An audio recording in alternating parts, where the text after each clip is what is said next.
Hey everyone, welcome to my channel. Welcome if you are returning. Welcome if this is your first time. My name is Marissa Price. I'm a Black woman social worker, liberation coach for Black women femmes on their healing and liberation journeys, away from oppressive environments, oppressive people, and reclaiming our self-confidence in the process. Today I have a lovely guest with me, Javonna Reese, but I will pass it over to her to introduce herself and tell us about her YouTube channel. Hi, everybody. My name is Javonna Reese, and I am a work-life balance coach. I help women in their 40s recalibrate their work and their personal life so that they can focus on what matters. And on my YouTube channel, I talk about being in alignment. I talk about boundaries, time management, and mindfulness because I'm also a certified yoga teacher and breath coach, and I work holistically with my clients to help them bring some harmony into their life. Love that. Thank you for sharing. Yeah, and thanks for everyone who's joining and introducing themselves. Hey, Donna. Hello, Marissa and guests. Hello. Hello. Yes.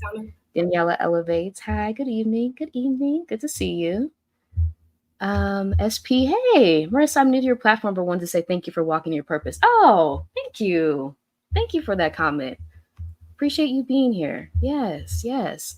And I know you mentioned breath work, which is something that we talked about before, but just for people who don't know what the term breath work even means, I've been getting more into that as I have been on my healing journey, and just anything that you can share around what breath work is and the importance of it, remembering to breathe.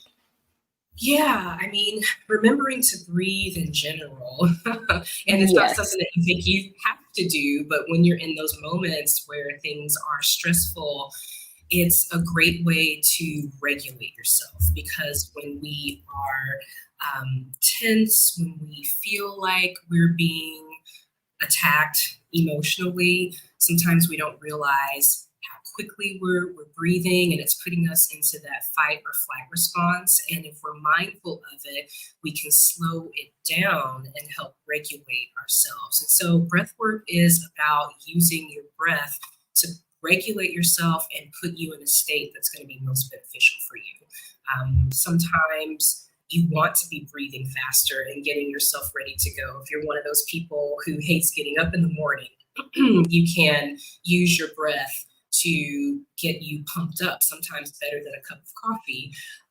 If you are laying down at night and you're having trouble going to sleep, you can use a particular breathing type to help your body know that you're safe and it's time to shut things down. So I work with people to help them get that breath under control.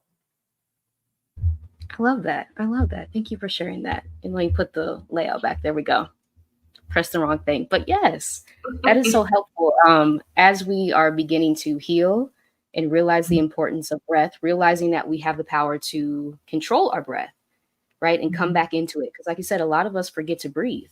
I know that I do. When I'm stressed, it's like the first thing to go is my deep breathing, and constantly having to remind myself, like, you got to breathe, right? You have to breathe. It's like an essential part of healing and living, right? It's taking in breath. So that is so important. Yeah, and it also just relaxes the rest of your body. Like I remember going through a tough time, driving back and forth to work, and realizing that I was like gripping my steering wheel, on the way to work, just not even realizing it, and using that breath to just, let things go so that I can be back in a space where I'm not like so tight and like so ready, for something to go wrong.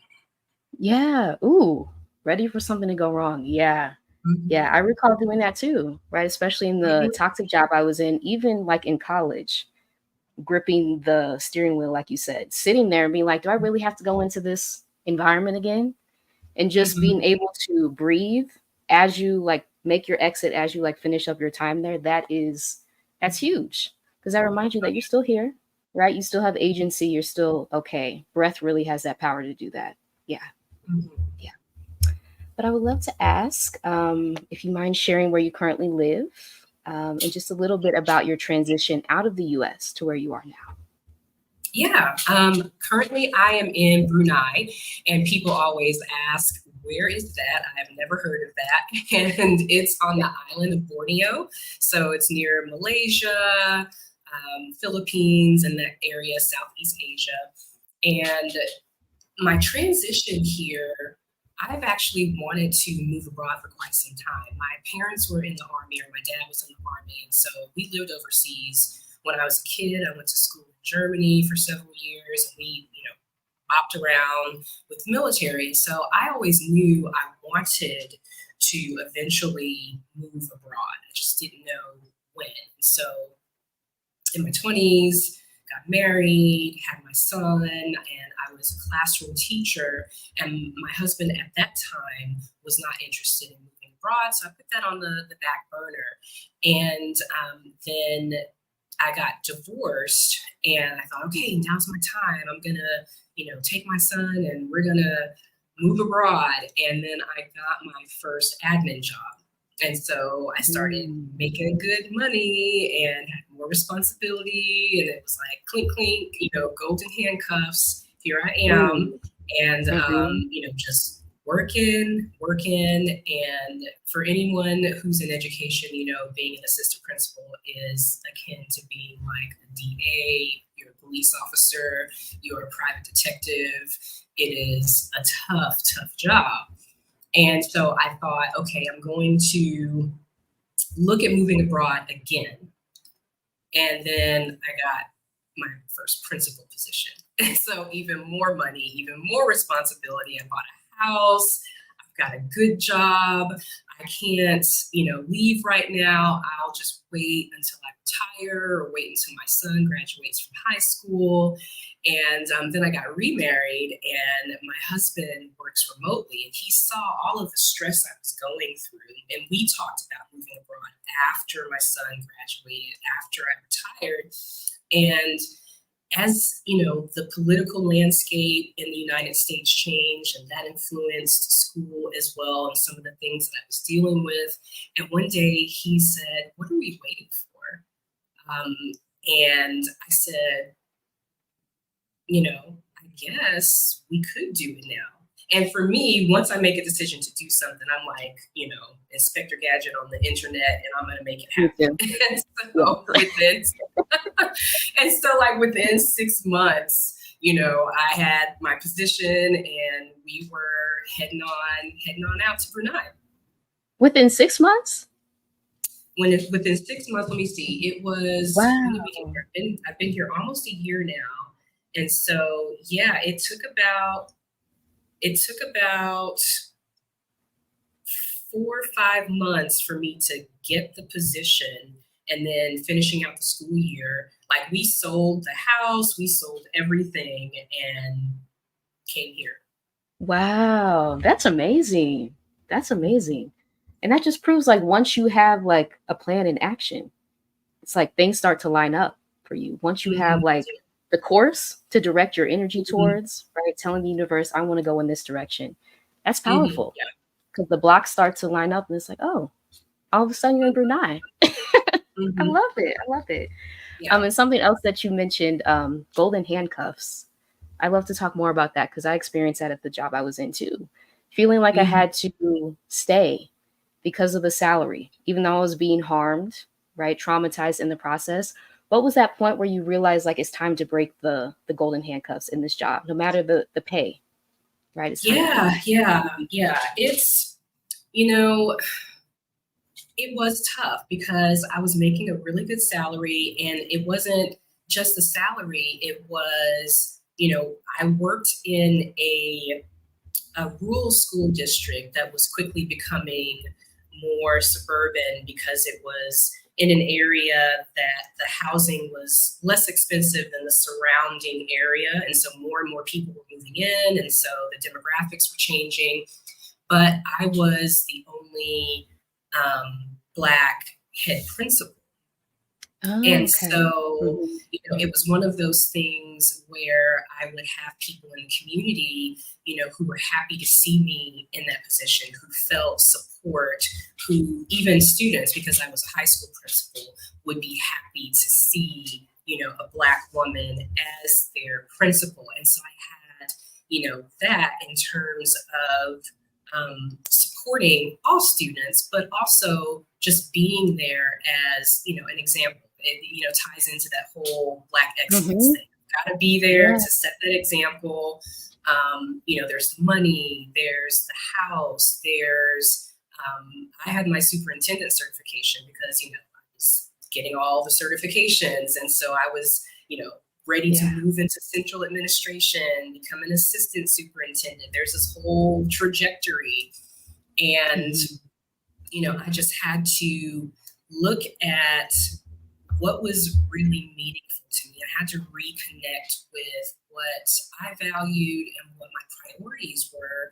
And I also had to look into the future, because although any of us can go at any time, assuming that, I live as long as I want to in a healthy way, what am I going to regret? Am I going to regret not following this dream that I've had to live this life that I want to live? Or is it more important to me to have a certain amount of money going into my bank account, to have a certain, type of lifestyle? And do I just want to feel like I can be myself? Because, in the position that I was in, talk about code switching, talk about you can't be who you are. For educators, a lot of educators, I didn't even have social media for the longest time, because we would have attorneys come in and tell us what we could and could not post. There were educators who were, getting reprimanded for posting a picture of them having a glass of wine with their friends on the weekend. You can't do that because there's moral clauses in the contract. You have to be like this position of moral goodness as an educator. You're not a real person. You're like this in this box, and you've got to look a particular way for the kids. And so you're not able to fully express who you are a lot of times. And I, have been living, in that. I've been in education for 20 years. And so it's like you're living, but you're not able to be who you are, And everybody does that to some extent at work. I mean, you don't go to work and let it all hang out, but you're just like really, really confined with the part of you that you can express when you're in that position, especially when you're at the top. And That's so interesting. Living that I way. had no idea. Yeah, I had no idea there was a moral code for educators to follow, like even outside the classroom, stuff that you can't post. Oh, yeah. Even if you're, and I don't know how it is in other states, but certainly in Texas, there's a morality clause, and you definitely have to be aware of, teachers would, if you're at school and you're wearing a school shirt and it's Friday and you want to go out for happy hour, you've got to make sure that you take that shirt off that shows your school if you're out having drinks. Because you can be associated with that. A lot of teachers don't even go out to eat in the city that they live in, or the town they live in, because they don't want, people seeing them and, talking about them living their life. Right. Oh my, that is so interesting. Wow. Learned something new today. And yeah, you talked a little bit about the responsibility you felt in that position. That's something I also felt, right? Responsibility to my community, being in a racial equity position, like a high ranking position at a bank. How did you deal with that in leaving that job and exiting? Because I know a lot of us experience like feelings of grief around not being able to continue to fulfill that role that other people are looking to us to fulfill. Well, I think it kind of goes with that example of putting your mask on first on the plane, right? Yeah.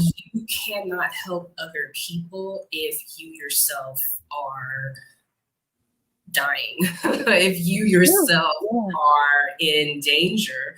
And so I was not going to be able to be the best version of myself at work or at home.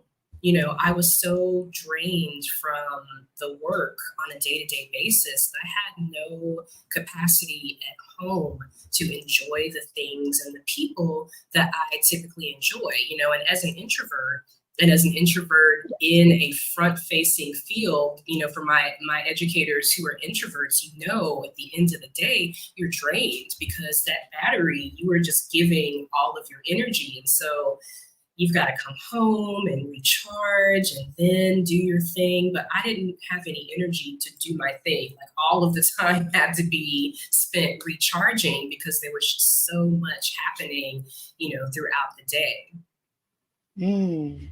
Thank you for that. Yeah, you have to put your own mask on first, right? You Mm-hmm. can't help anybody if you're not well. You have to be Right. well first in order for Mm-hmm. anything else to flow out from Right. what you're thinking, what you're creating. Like your wellness Mhm. comes first. Yeah, that's so important. Definitely. Yeah. And you spoke a little bit about values for those of us who may not even know what our values are, right? If this job even aligns with our values, because we haven't done that work of getting to what our values are. Maybe we haven't had time or space. So, like, any advice on how to identify your values for your life so you can determine if that job that Yeah. you're in is in alignment or if it's not? Oh yeah, that's one of the first things that I do when I work with clients one on one is we Mhm. assess where their values are, and so I have assessments that I use, but it's one of those things where if you at one point knew what your values are, life happens and things change and things shift. And so, without realizing it, sometimes our values have changed, and that may be why we're feeling out of alignment. That may be why we feel a bit of a disconnect because we haven't looked back at those values in so long, and we've got to make some changes. And so one of the things that I do with my clients to get them to reassess that is I have them think about um, those things in their life that are priorities or what they want their priorities to be, because our priorities will lead us to the things that we value. And so that is the first step, is to look at priorities, because that's something that people instantly they can name, like what's my priority right now, what has my priority been, what's my priority for the future. And through that conversation we can start pinning down what are the things that you value. And now that we can see that these are the things that you value, how is your work life in alignment with that or not? How is your home life in alignment with that or not? And what changes can we make to bring those things together? I love that. And that feels very empowering, right? Once you're able to see that, like clearly, now you can make the decisions for your life. Is this in Mhm. alignment? Is this not? And what's the path forward? So that feels very Yeah, empowering too. Yeah. yeah, because it's like there's so many things going around that are not in our control. And I'm very big on helping people understand what they can control, because certainly there are things that we can't, but there are so many things that we can, and we're not taking advantage of that. And it's because we just need to shift our Right. focus a little bit. And if we control the things that we can control, it will bring so much ease, so much more ease into our Mhm. life and allow us to release so much stress. I love that. Yeah. And there are aspects of our life that we can control. I feel like that's new to a lot of us because a lot of Mhm. us just feel sometimes like we're just kind of going with the wind, right? Uh-huh. Whatever direction life blows us, is like that's where we are. But Right, taking right. that agency back, right? And realizing there are parts of your life that you can control and that can Mhm. lead you to where you've always envisioned being. Hmm. Yeah, absolutely. I do want to ask you some red flags that led you to realize your job in the US was toxic. And was there a particular moment that you knew it was time to leave? Like, I got to get out of here. Oh, well, let me say that, it's like so many things, it's complicated. It's Yeah. education has changed so much from the time I started up until now. And, there's all kinds of reasons, but the reasons, that's a whole nother conversation. But I worked with really good people. Let me start by saying that. I loved my teachers. They were hardworking. A lot of people say that their central administration is not great. Mine was good. I mean, I had a good superintendent. I had people who were trying to do the best that they could do within the system.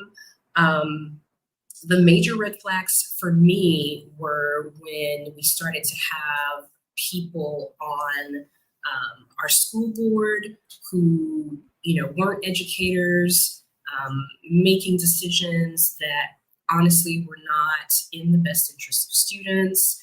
And it came from all of the, there's a lot of behaviors that you deal with at the high school level. And I've heard several people say, like, they got into education to educate kids.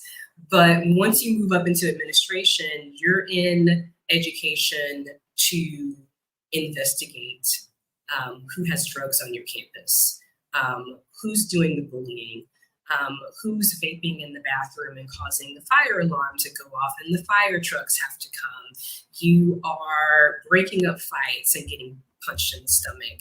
You are talking to the news because, someone said they had a gun at a dance. You're at school board meetings until 10 o'clock at night. You are at all of the games. You're at, working so many hours, and you're not able to always go to your kids' things. And so it was just all of these things. Your job becomes more negative than positive. When you're in the classroom, you're able to be in the classroom with the kids, and sure, you have some behavior problems, but it's, you're able to connect with kids on that level. But once you're out of the classroom, you're putting out all of the fires. And I found that my day, part of being drained was that I just had so many negative interactions throughout the day. And then I would try to add some positivity in, being in the hallways in between classes and talking to kids, or going into classrooms to see amazing teachers, help kids make connections and all of that stuff. But there's still always, grievances, there's, teachers who aren't doing great and investigations to do there. So it's like all of these things that are just again and again and again and again. And so all of those things add up, and they add up on your body as well. Like the book, The Body Keeps the Score. And I gained so much weight when I moved into administration. I started having issues with blood pressure. I started having like an eye twitch that started out in the spring, because that's when state testing started. And so I would start to get an eye twitch, and then it just started coming earlier and earlier. And, I had a point in my career where I had to get on muscle relaxers because my neck would lock up from stress, because all of my stress would be here. And I'd be like not able to turn my neck because I was just so stressed out all the time. And so it was just like a combination of all of these things. And I looked down the road and I was like, I don't want to keep going down this road. And so I've got to step off of this train for a bit. And that's so important, those body signals that we get. Because I had an eye twitch too, right? I had a lot of physical manifestations of the stress that I was experiencing in that environment. And I feel like because we're on autopilot so often, especially in the US, right? Because work is the center of our lives. That's what we're told. To be able to tap back into what your body's telling you, that's key information right there. And you're so right. We're on autopilot. We're just, going with the flow, and that is not working. And our body is trying to tell us that it's not working. But because we have tunnel vision and we're, we got to work, we got to get that promotion, we can't be off, we just ignore it. And then we just keep pushing it down and pushing it down until it can't be pushed down anymore. till it can't be pushed down anymore. That's important. Yep. Because the body will eventually tell you, like, okay, I can't do this anymore, right? It will get to that level if we are ignoring those initial warning signs to slow down, to go to a different environment. It's like your body will be like, okay, I'm done, right? It will reach that point. Yeah. Yeah. I'm just gonna read a few comments here. Danielle Elevate says, I'm so sorry you experienced these things, Javonna. I hope you're doing better and at peace now. Oh, thank you. Yeah. Thank you for that comment. Yeah. Thank you. Yeah, Brunei is known as the abode of peace, actually. Oh, is it really? Okay. I did not know that. Learning new things. Queen Bee says, I totally understand blood pressure and glucose levels going up when you're under extreme pressure from a job. Yeah. Yeah. That's real. That's real. Yeah. And I did want to ask you about the grief that you may have experienced, if you did, right? And realizing the job that you're in is not something that you envisioned, because you said that you had a passion for a certain thing. And once you got in there, realizing it's so much different than what you envisioned. Was there any grief around that process and realizing what it really was?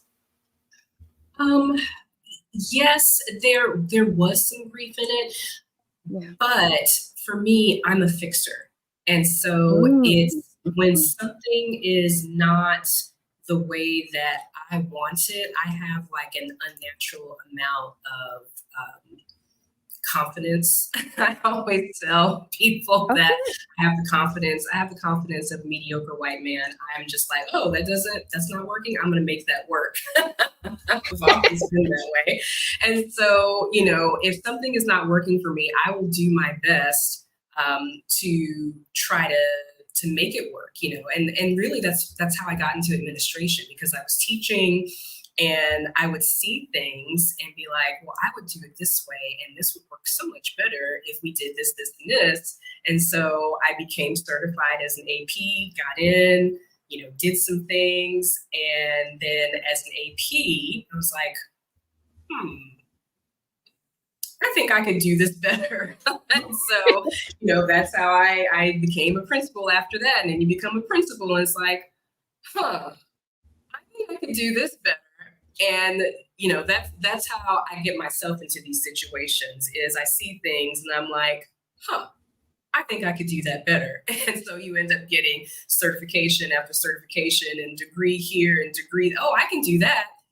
And so sometimes I have to reel myself back in. And that's, what I help my clients do as well, because Black women, we can do so many things, right? And so sometimes we try to do all of the things. And that's how we end up in this situation where we are completely stressed out and we have done it to ourselves. Yep. That's very true. So read a few comments here. Ashley says, grateful you left that environment. I had a sorority sister who transitioned from assistant principal to principal and died of a heart attack within a year of the transition. Ooh, I am so sorry to hear that. I'm sorry. Yeah. The stress. It's real. The stress. Yeah. It's real. Yeah. Thank you, Ashley, for sharing that. Butterfly Effect says, yes, toxic work environments are so harmful. They are. Deeply. And I think we may underestimate, right, the trauma because it has a label of work on it. But it's just like any other type of relationship. If you're going into it every day being harmed, being undermined, being talked over, being bullied, that's going to have an effect on your body, right? And those ramifications can be severe. So it's very important to recognize those signals of your body. Yeah, absolutely. I did want to ask you, in moving to Brunei, as an educator now, if you had any fear around that transition from the US to Brunei, and who were your inspirations on your journey that you looked to? I think in terms of fear, it was more of just a curiosity, because again, I always think, if we get there and it doesn't work, we just come back home. It's not a big deal. That's free. That's free. Yep. And so I didn't have that fear of, it's gotta work. It's like, okay, it's going to be an adventure. And if we get there and it doesn't work, and just come back home. But, in terms of, was my son going to adjust? I wasn't concerned about that because in trying to climb this ladder, we moved from district to district, so he was used to moving around, and my son, unlike me, is an extrovert. And so he makes friends wherever he goes. And so I was not concerned about that at all. And my husband is the same. He's an extrovert. He makes friends wherever he goes. And so I wasn't concerned about either one of them, honestly. And so it was just a matter of being open to the differences that were here. And as far as inspiration, I looked to people online, Stephanie and Rashida's Exodus Summit. I got into that group to be in community with other people who were making changes. And when I knew I was going to Brunei, I joined a Facebook group of people who were already here so I could start, making connections there. In fact, I met someone, a woman who is teaching for the same company that I teach with. We'd already been doing some FaceTime before I even got here. So I had that connection already. And so I used the community online as my inspiration, in addition to, family, because I lived close to my family when I was in Texas. And so I had, them to support me as well. I love that. Thank you for sharing that. I see Leslin. Hey, Leslin. Brunei in Southeast Asia. Yes. Yes, Brunei in Southeast Asia on the island of Borneo. Yes. And she says, now that is my kind of lady. Bold moves out here. Yes. From the U.S. to Brunei in Southeast Asia. Thank you. Absolutely. Yeah. I did want to ask, how did you choose Brunei as your destination, and how have you navigated any cultural differences from the U.S.? Mm-hmm.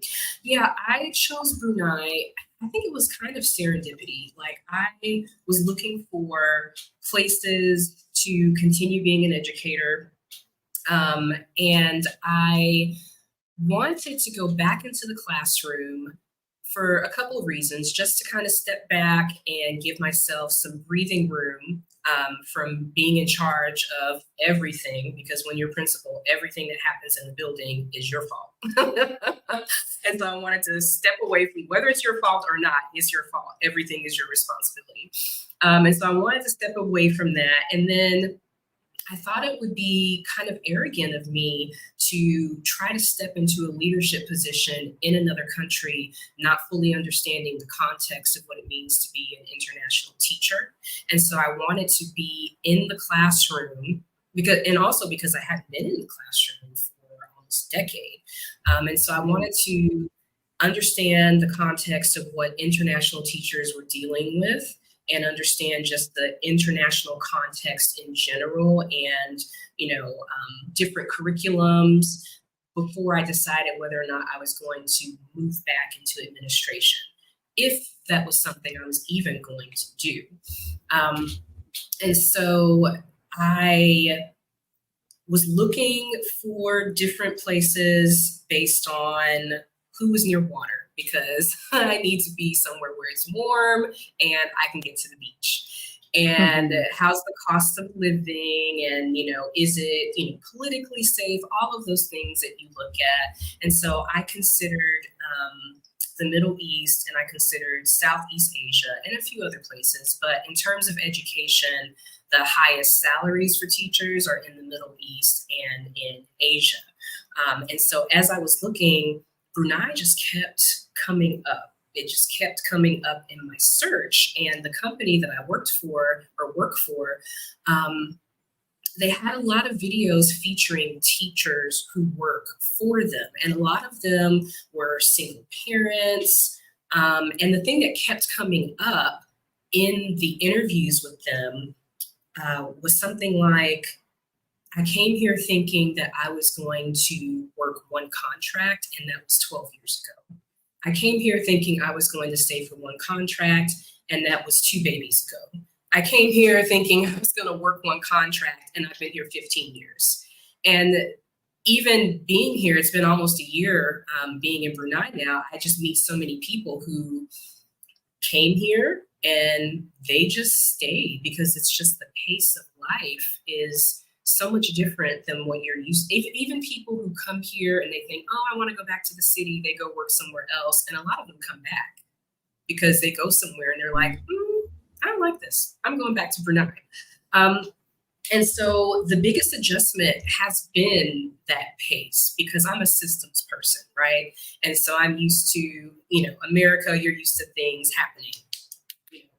Boom, boom, boom. I go here, this is happening, this is happening. And it is not like that in other places, right? And so you've got to get used to just, it's going to happen, but it's just going to take longer than what you're used to.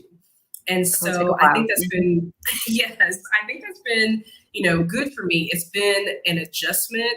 And I thought when I first got here, I was going to pull my hair out sometimes, but I've gotten very much used to it. Just a slower pace, things that I wasn't prepared for. I've lived in Europe and a lot of my travels have been to, Mexico or to islands in the Caribbean. And I wasn't prepared for something very simple, which is the bathroom situation. Understanding that you need to carry toilet paper with you because sometimes when you're out in public, there is no toilet paper because they use the bidet system. And so understanding that you've got, like the first time I was out at the mall and had to go and went to the bathroom, I was like, why is there no toilet paper? I got to go out and buy some toilet paper real quick and then come back and try this again. But yeah, and it's just, even my husband, we went to a night market and we were walking through the night market, me and him and my son, and he said to me, I feel safe. Because he said when we were in the States going out to festivals or whatnot, he said there's always this low grade, like I got to be on the lookout to protect, my family in case somebody tries to do something. He's always scanning the crowd, trying to keep us safe. And he's like, I feel like I feel no one's going to do anything here. Like I just feel safe. And so for him as well, there's been a lifting of pressure because he's not constantly on the lookout for something or someone who's going to harm us. Ooh, that's key. And that touches on something, right? The nervous system reset. When you leave the US, it's like, for me, I was like a bundle of nerves, right? I was so stressed, and being in an environment where people are much more relaxed about the pace of life, that becomes very glaring, right? I'm like, oh, I'm the one who's like on edge. Where I was like blending in. I was fine because everyone else was on edge. Right. So that nervous system reset, like how has that been getting out of the US, going to a place with a much slower pace of life? How has that been? And has that taken you time to adjust to that, like you said? It has. It's given me the opportunity to continue to get more in touch with who I am and what I want. Because when you are working, you lose touch with who you are, what your values are, what you enjoy doing, how to even enjoy free time, because what's that? When do I have free time? And so I have so much free time now. And I have community now. Like, it's crazy, but our social life is better here than it was back in the States because we actually have time to be social. So, we have gatherings in our home. We have a really good expat community here. And so people are always having gatherings at their homes, or we're going to be at the lake today, or we're going to go to the beach today, and people actually show up. Back home, people can't come because they've got to go to work the next day, or they got to take the kids to the 50 million things that the kids are signed up for. And it's hard to get people together. But we've got regular things that we do here with people, because the pace of life allows for work not to be the center of everything. Work is not the center of life here. And so I'm able to, spend more time on the mat, because getting, on the mat back home was a struggle because I just didn't feel like doing anything. I'm, doing more yoga here. I'm in the process of planning out how to start offering in-person yoga classes here. Um, Oh. I am able to spend time on my YouTube channel to grow my coaching business. And, Mm-hmm. it's as a teacher back home, teachers barely have time to do their jobs during the school day, right? And they take so much home with them. They're grading papers at home. They're doing reports at home. I don't have to do any of that as a teacher. Teachers here don't have to do that because we have actual planning time during the day. We've got time to do our lessons. We have time to grade. No one is taking any work home because you don't have to, because you're given the time to do your work at work and given time at work to grow professionally, to actually give professional development to your peers so that you can grow. And so I say all that to say, I don't even remember what the question was, but it's been great to kind of release work being the center of everything. And I'm having to learn how to redefine who I am and answer that question of who am I when I'm meeting people? Because, in the States, you start with your name and what you do versus who are you? What are the things that you like to do? What are the things that light you up? What are you working towards in terms of, growing as a person and just having those conversations and being open with it? Because back home, you've got to be sometimes so guarded. Or I know that I was, it's part of that being in survival mode and trying to protect yourself. And so that's something I had to get used to as well is, people are really just trying to connect here. No one is trying to get anything from you, and no one is, trying to get an inroad to see how they can elevate themselves. People are just connecting for the sake of connecting. And I mean, that's been really freeing, and it's great. I love that. Yeah. And I feel like relationships in the US in general are very transactional a lot. Mm-hmm. So having someone who's just interested in like building a friendship with you, right? In that way, and having that community, sounds like such a change from a lot of the places that we see in the US. Mm-hmm. Donna says, work is not the center of life. That's an eye-opener comment. Yeah. Yep. Yep.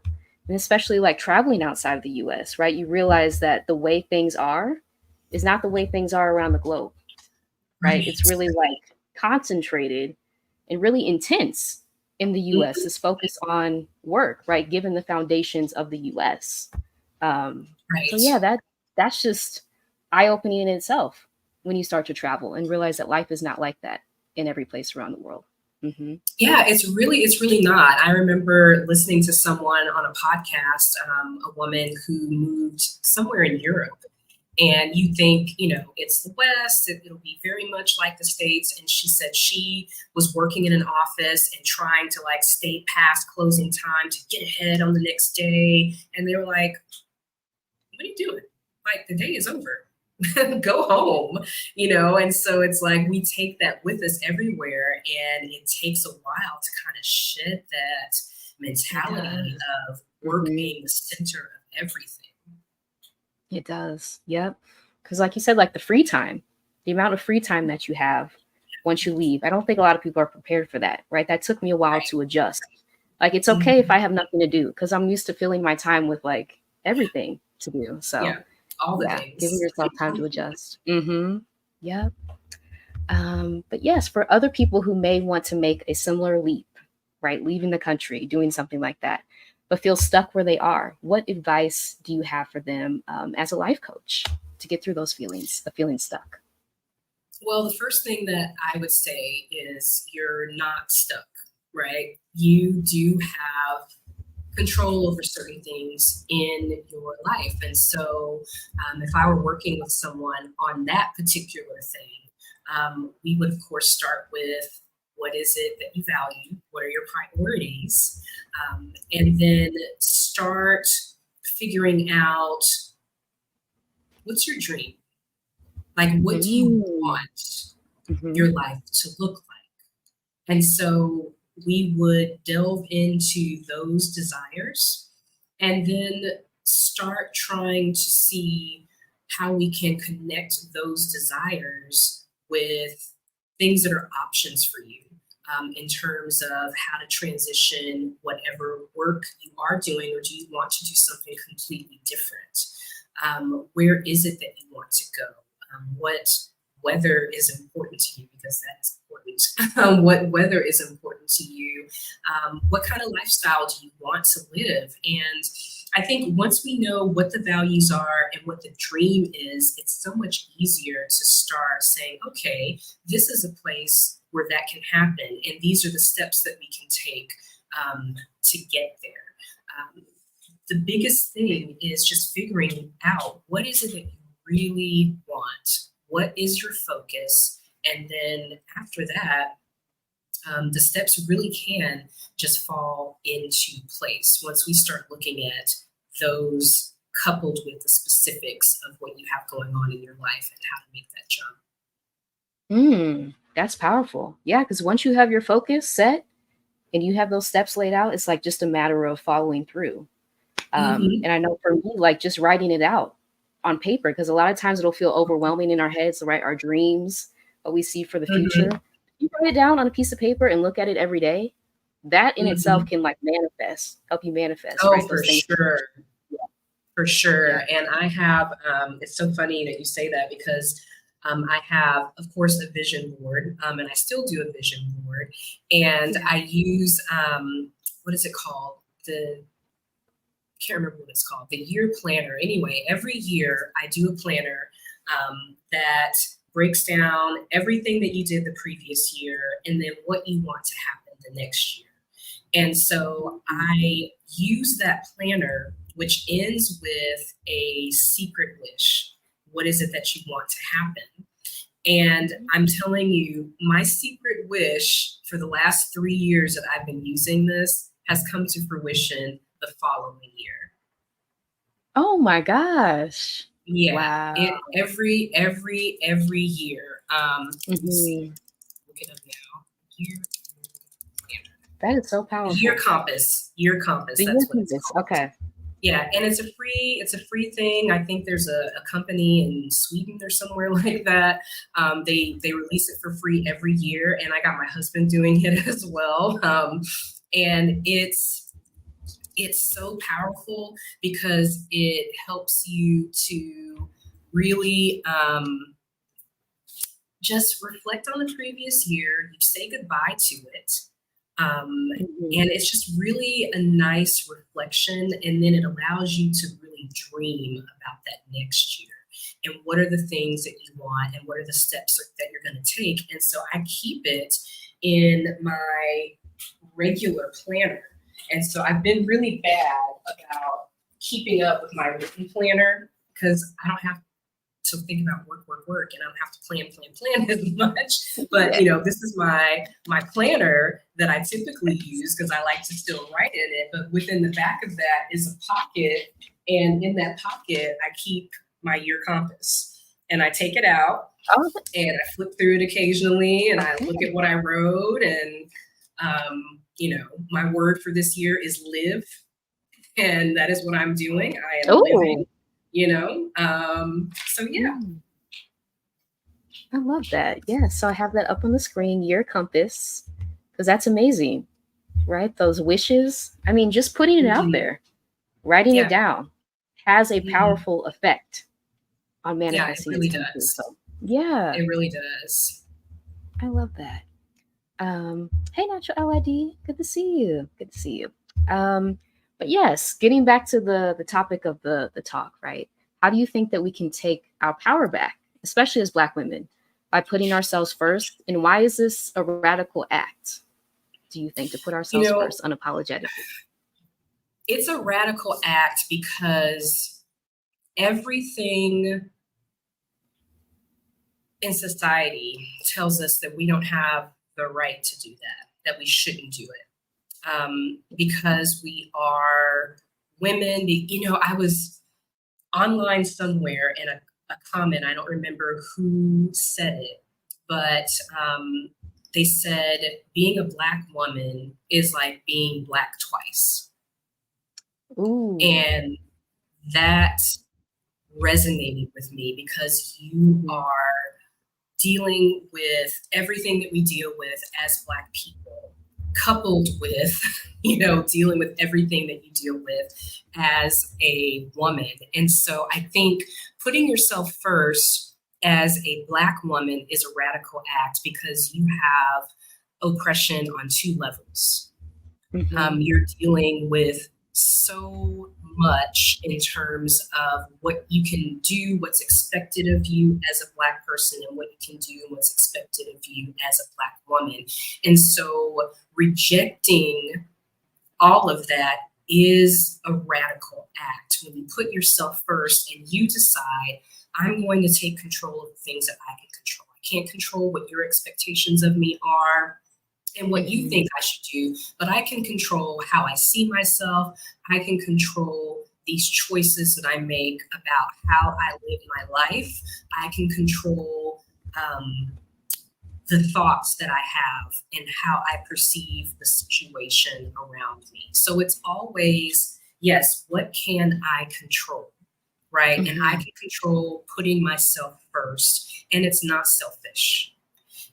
Putting yourself first allows you to be healthy, it allows you to be happy, and it allows you to connect with yourself in a way that you can show up as the best version of yourself. And it allows you, you're giving yourself permission that if you're not happy or healthy, to take care of that first, because you cannot Yeah. help anyone else if you are not healthy.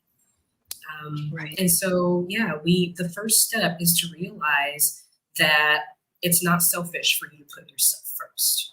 And we receive so much messaging as women and as Black women that, it is selfish of us to do. We have to do it for the community. We have to do it for our kids. We have to do it for our family. But if we have high blood pressure or if we are having a heart attack, then we're no good to anyone. No, we have to be well first. Absolutely. Mm-hmm. Yeah. And just hearing you say that reminds me of the term intersectionality by Kimberly Crenshaw, right? Realizing that Mm-hmm.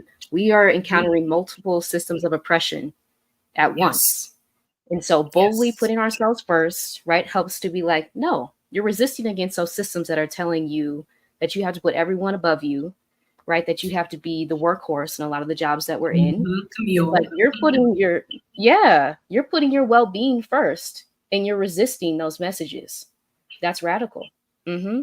Yeah, it is. And everyone that I talk to back home, whenever I, get on a call, the first thing they say is, I can see how much happier you are. Like it Wow. shines through. They're like, I can tell that this was a good move for you because I can just see how much happier you are. Yeah. That's powerful. Yeah. Ooh, I love that. Donna O'Neill says, was the wish something you work towards or something you desire or a treat to self in the year compass activities? So this year, it's something that I'm working towards in my business, right?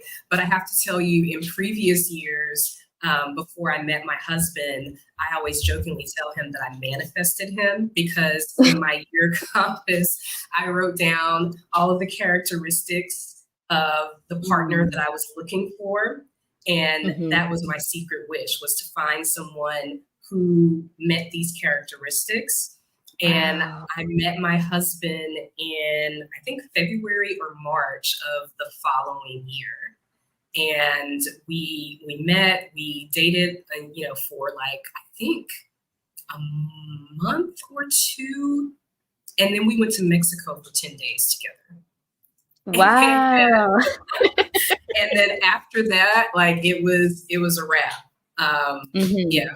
So I jokingly tell him that I manifested him because he was like, that's my person. That's amazing. That's amazing. Yeah. That power of just writing it down what you want. Absolutely. But I would like to ask you what's next on your journey, and what dreams do you have for the future? My dreams for the future, as I said, I'm planning to start doing in-person yoga classes, and so my dream is to get more into my practice and sharing that practice, doing yoga that involves journaling and some, meditation and breath work, just kind of that holistic experience for people. And then just growing my coaching business, just helping women to recalibrate where they are with their work life and their home life so that work is not the bigger piece of the pie. How can we bring this together or shift this so that you're able to live a full life that doesn't just revolve around work? And so, and then also getting my son to where, he graduates from school, because after he graduates, my husband and I plan to just hop around. So we are looking ready. My son is in high school, so he's going to be finishing that up in the next, couple of years. And then we are in the process of figuring out, now we're doing some bopping around now. We've been to Malaysia and Bali, and we're going to Philippines in December. But yeah, we are ready to do some real bopping around soon. So yeah. Yay, that's exciting. That's exciting. I do want to ask you, for people who may not feel like they have an identity outside of work, because we know that's the case often in the US, because work is so much the center of our lives. How do you work with clients to like shift that? Like, no, you're a whole person outside of the role that you do, the things that you do for other people, like getting back to those parts of yourself, right? Reclaiming those parts that are not associated with work. I think it's important to look back on and revisit some things that you used to do that brought you joy. And so we will talk about maybe when you were a kid, maybe when you were a teenager, what were some of the things that you liked to do? Did you love to read? Did you love to draw? Did you play video games? What was it that you used to do? And can we revisit some of those things? And they may not be things that you still enjoy, but that's still information, right? For you to figure out what it is you do like to do. And let's try some new things, excuse me. I had to revisit some things and then just try out a bunch of stuff to figure out what I enjoyed. I used to be a person who bought random classes on Groupon. So I've taken like a beekeeping course. I have done like, what was it called? Power parachuting, where it's basically like a dune buggy on a parachute flying over the city. Like, I still play video games. I, have a love of scary movies. And so I make time to keep up with what's happening in the scary movie genre. And so just little things like that used to bring you joy, reconnecting with those will start to bring you to who you are outside of work and what you enjoy doing. I so agree. Yeah, giving yourself room to play again. I think it's so important. We're so serious all the time as adults, especially in the US, right? Because of the way that the society is.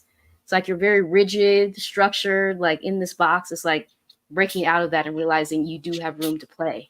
And you have to give it to yourself a lot because it's not afforded to you. Right. Yeah. But yeah, are there any offerings that you like to talk about? And how can people connect with you and continue to follow your journey online?